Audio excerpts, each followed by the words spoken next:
வணக்கம், welcome to kids learning hub. இன்னைக்கு நான் ரேக்கேருப்பை பற்றி சொல்ல போகிறேன். இது வியங்கனில் 6th ரோவில் 2nd லெட்டராக இருக்குது.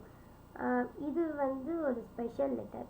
ஏன்னா இப்போது மற்ற லெட்டர்ஸை பார்த்தீங்கன்னா கீழே லெஃப்ட் ஹேண்ட் சைட் பார்த்த மாதிரி ஒரு ஸ்லாண்டிங் லைன் போடுவோம், இல்லைன்னா அதே ஹாஃபாக நம்ம எழுதுவோம். ஆனால் இந்த ர 3 டைப்ஸாக ஹாஃப் லெட்டராக விளங்குது. ஓகே, ஸோ அது என்னதுன்னு பார்க்கலாம். ஃபஸ்ட்டு நம்ம ரவுடைய சில வேர்ட்ஸை நம்ம பார்க்கலாம். ரத், சேரியட், ரதம். ரபட், எரேசர், ரோட்டி, சப்பாத்தி. ராத், ராத்திரி, நைட். ஓகே, இது ரேக்கேருப்பு 2 டைப்ஸாக இருக்குது. அது ரேஃப். ரேஃபில் மேலே இந்த கர்வ் இருக்கும். அப்புறம் பதேன். பதேன் இங்கே அந்த லெஃப்ட் ஹேண்ட் சைட் பார்த்த மாதிரி ஒரு ஸ்லாண்டிங், அப்புறம் ஒரு ட்ரையாங்கிள். கீழே அந்த லைன் வராது. ட்ரையாங்கிள் தான், கீழே அந்த லைன் வராது, 2 சைட்ஸ் மாதிரி. ஸோ இப்போ ரேஃப் பார்க்கலாம். Park, park. பர்வத், மவுண்டெயின். நர்த்தக், டான்ஸர். சூர்யா, சன். ஸோ இப்போ நம்ம இதை படிக்கலாம். கர்ம, டெஸ்டினி, விதி. கர்வ், ப்ரௌடு. சர்ப், ஸ்னேக். பர்வ், ஃபெஸ்டிவல். பர்யதக், டூரிஸ்ட். தர்ம, ரிலீஜியன். தர்ப், மிரர். காரிய, ஒர்க். மார்க், வே. ஆஷீர்வாத், பிளெஸிங். இப்போ பதேன் பார்க்கலாம். ஃபஸ்ட்டு அந்த லெஃப்ட் ஹேண்ட் சைட் பார்த்தா அந்த ஸ்லாண்டிங் பார்க்கலாம். Brush, brush. கிரக, பிளானட். கிரகங்கள்னு சொல்லுவோம் தமிழில். அப்புறம் இப்போ அந்த ட்ரையாங்கிள் பார்க்கலாம். Truck, truck. Drum, drum. நம்ம இப்போ படிக்கலாம். ஃபஸ்ட்டு நம்ம அந்த லெஃப்ட் ஹேண்ட் சைட் பார்க்குற அந்த ஸ்லாண்டிங் லைனை பார்க்கலாம். இப்போ கர்ம. கர்மனா ஆர்டர். வர்த், ஃபாஸ்ட்.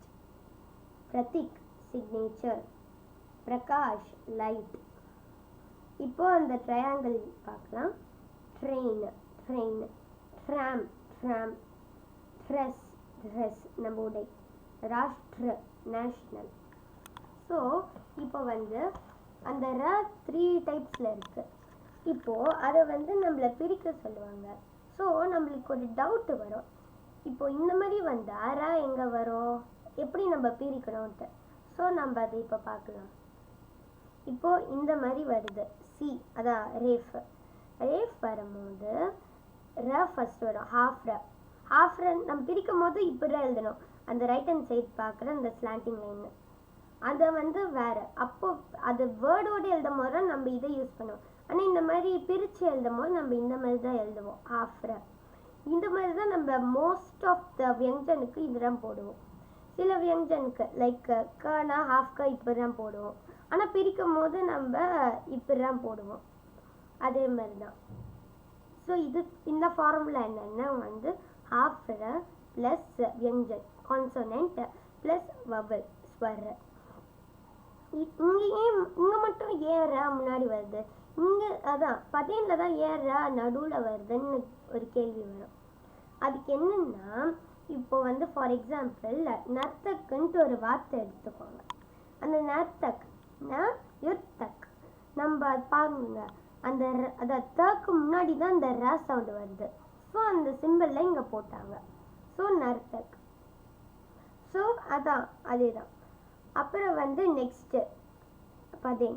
பதேனில் இந்த 2 இங்கேயும் சேம் ஃபார்முலா தான், ரெண்டுமே ஒன்று தான். கான்சனன்ட் ப்ளஸ் ஹாஃப் ர ப்ளஸ் வவல். ஆனால் ஏன் இது ரெண்டுத்தையும் நம்ம எழுதுறோன்னா, இப்போது இந்த மாதிரி க இருக்குது, இங்கே ஸ்லாண்டிங்காக இருக்குது, அதான் ஸ்ட்ரெயிட்டாக இருக்குது.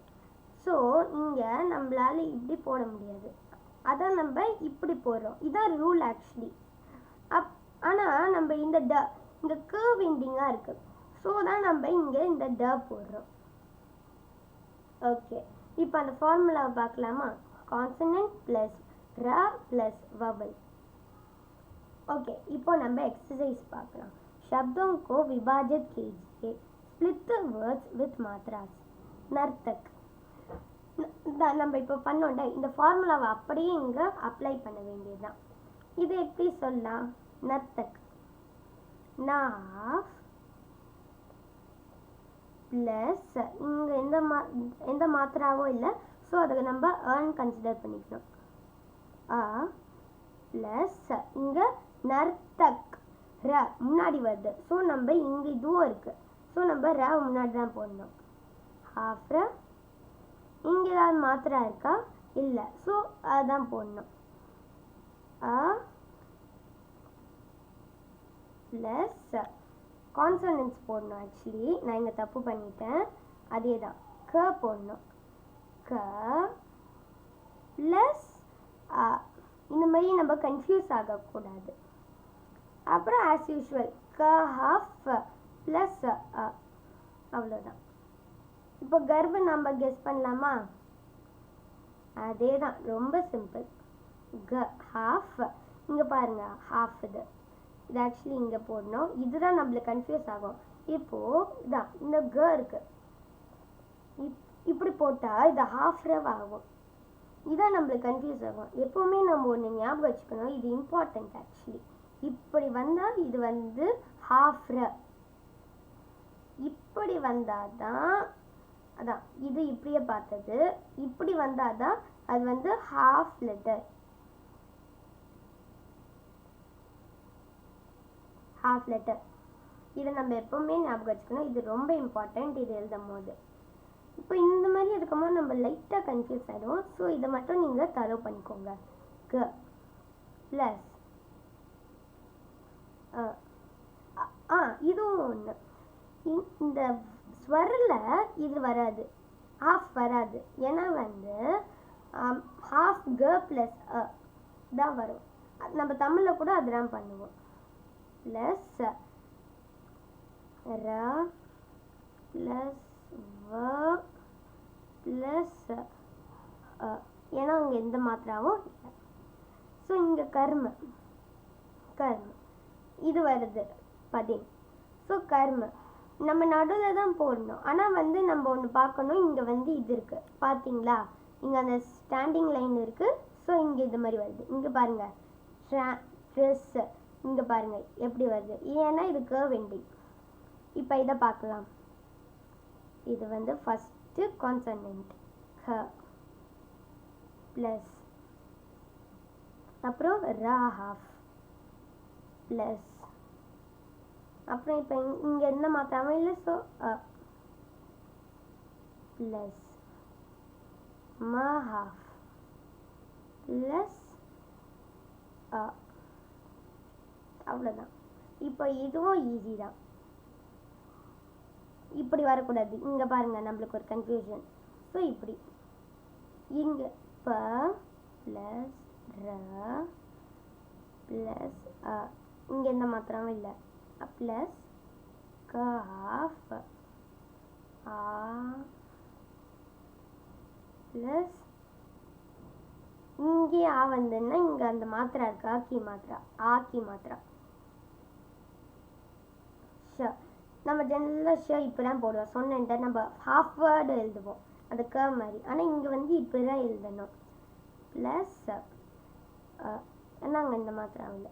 இதை பார்த்து நம்ம மாத்திரான்னு கன்சிடர் பண்ணக்கூடாது. இது ஹோல் வேர்டே ஒரு லெட்டர். இந்த லெட்டர் ஒரு லெட்டர், இது வேறு மாத்திரான்னு நினச்சிக்க கூடாது.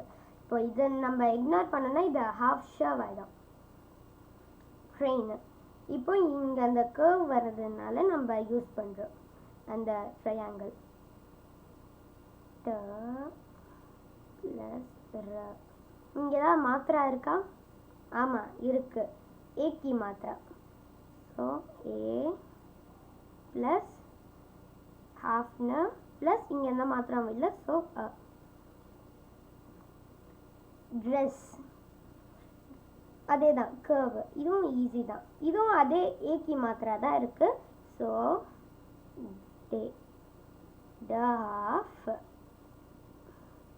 ப்ளஸ் ர ஹாஃப் ப்ளஸ் ஏ ப்ளஸ் அதே தான் சர்க்கு வந்து எந்த மாத்திராவும் இல்லை. ஸோ ஹாஃப் ச ப்ளஸ் தேங்க்யூ. இந்த வீடியோ உங்களுக்கு பிடிச்சிருந்தா லைக் பண்ணுங்கள், ஷேர் பண்ணுங்கள், சப்ஸ்கிரைப் பண்ணுங்கள். அப்புறம் கீழே இருக்கிற பெல் நோட்டிஃபிகேஷன் பட்டனையும் அமுத்துங்க. தேங்க்யூ.